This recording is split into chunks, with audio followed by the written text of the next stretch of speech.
Bonjour à tous, dans cette vidéo on va voir les 3 choses qui m'ont fait progresser jusqu'à 2000 Elo. Et premièrement, on va voir les problèmes, je pense que c'est la chose la plus utile en dessous de 2000 Elo.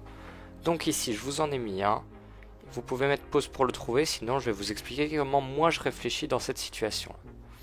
Alors ici on voit déjà que le roi n'a plus beaucoup de cases, il a que la case H5 pour partir, donc ça va sûrement être un échec et mat. Donc ici il faut regarder tous les échecs qu'on peut donner. Si on va ici avec la dame, on va la perdre parce que la dame protège. Sur ces cases-là, c'est le roi qui nous prendrait. Donc on n'a pas d'échec utile avec la dame. Si on pousse le pion, on voit que s'il fait pion prend, on gagne la tour.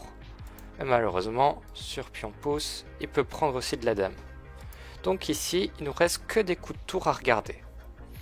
Si on fait tour prend H6, il faut regarder ce qui se passe sur roi prend H6. Mais après un coup comme dame H8, roi G6, on n'a plus vraiment d'échec utile. Dame G8, roi H6, on répète un peu les coups. Je vais vous montrer ce que je pensais. Ici, dans cette position-là, même on peut faire dame H7. Et les noirs ne sont pas vraiment mieux. Même si on se dit qu'ici, il pourrait gagner une tour. On n'aura jamais mieux que la nulle dans cette position-là.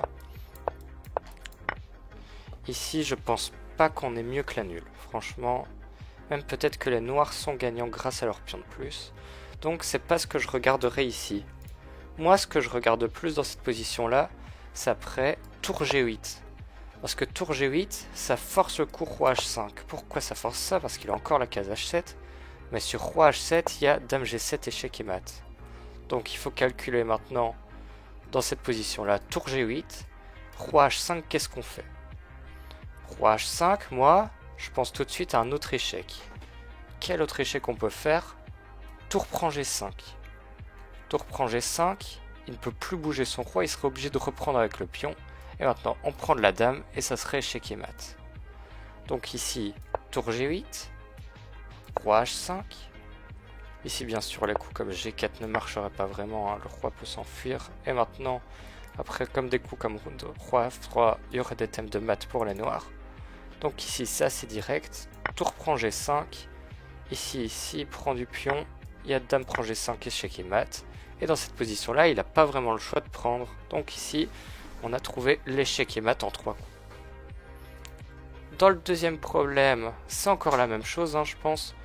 On n'a pas de pièce de moins. On a juste un roi vraiment très faible ici. Donc c'est nous qui allons devoir jouer très vite, sinon on va perdre le cavalier au prochain tour. On va regarder tous les échecs. Donc là, un coup comme dame H2, ça marcherait pas, parce que dame H2, il y a dame prend H2, roi prend H2, roi prend H2. Et là, on aurait juste perdu un cavalier. Donc dans cette position-là, dame H2 marche pas. Si on fait tour F1, roi prend et dame H1, c'est pas échec et mat, il peut s'enfuir et au coup d'après, on perd le cavalier encore. Donc ici, il reste plus qu'un échec, on va regarder jusqu'au bout. Dame H1, roi prend H1, et on se demande encore quels échecs on peut faire. Ah ouais, il y a tour F1, échec et mat. Donc je vous montre, dame H1, roi prend, et tour F1, échec et mat. Donc ici encore, juste en réfléchissant au coup forcé, donc les prises et les échecs, on trouve facilement le coup qui gagne. Et le troisième problème, ici, on regarde encore les échecs. Tour H8, ça n'a pas l'air de marcher. Ici, il y a aussi tour prend G7. Et ce sont les deux seuls échecs.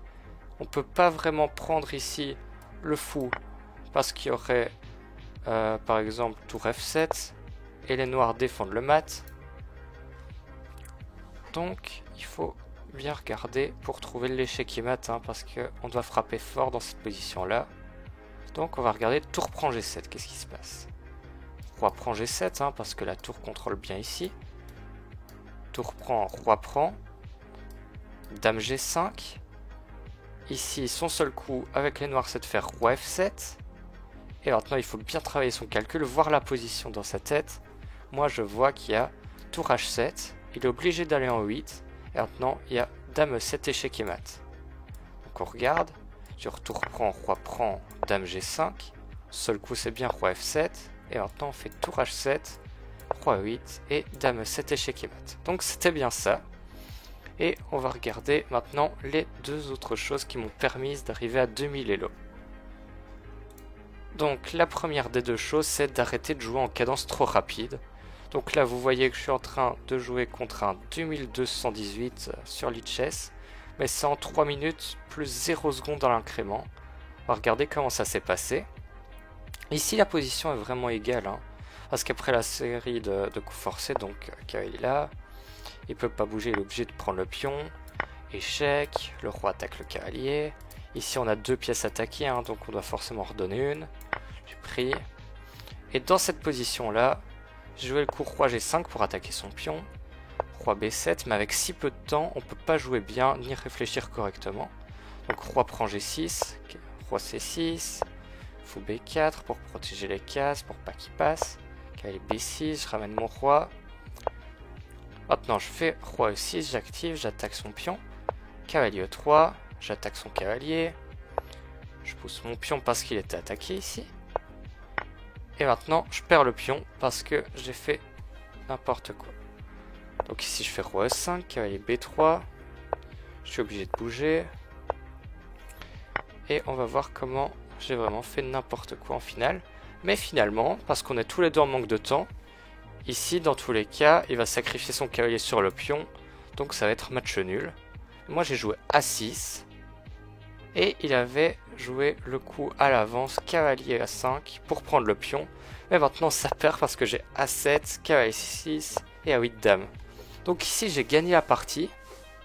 Mais finalement j'ai rien appris parce que j'ai joué sans incrément. Donc j'ai juste gagné grâce au temps. Je vous conseille vraiment de jouer en cadence plus longue avec l'incrément. Dans cette position là, j'aurais pu réfléchir à comment mieux jouer. J'aurais pu éviter ces fourchettes ici. Donc voilà le deuxième conseil. Et le dernier conseil que je voulais vous donner, c'est d'arrêter de regarder l'élo de votre adversaire. Parce qu'ici on va regarder une position de championnat du monde entre Anand et Magnus Carlsen. Et ici Magnus Carlsen a joué roi D2.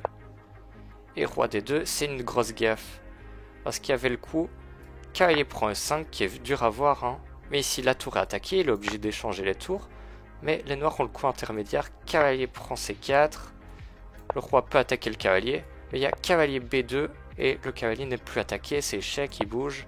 Et maintenant il récupère la tour et il a gagné 2 pions. Donc ça serait vraiment très facile à top niveau pour les noirs de trouver ça. Mais ici, il y a Magnus Carlsen qui fait la gaffe. Et son adversaire n'a même pas pensé à regarder parce qu'il ne penserait pas que Magnus Carlsen aurait pu faire une telle gaffe. Donc c'est pour ça qu'il ne faut pas regarder le niveau de votre adversaire. Hein. Même les plus forts peuvent faire des erreurs. Et se concentrer plutôt sur la position, comment gagner dans votre position précise. Voilà, c'est tout pour cette vidéo, donc je vous souhaite une bonne soirée, au revoir.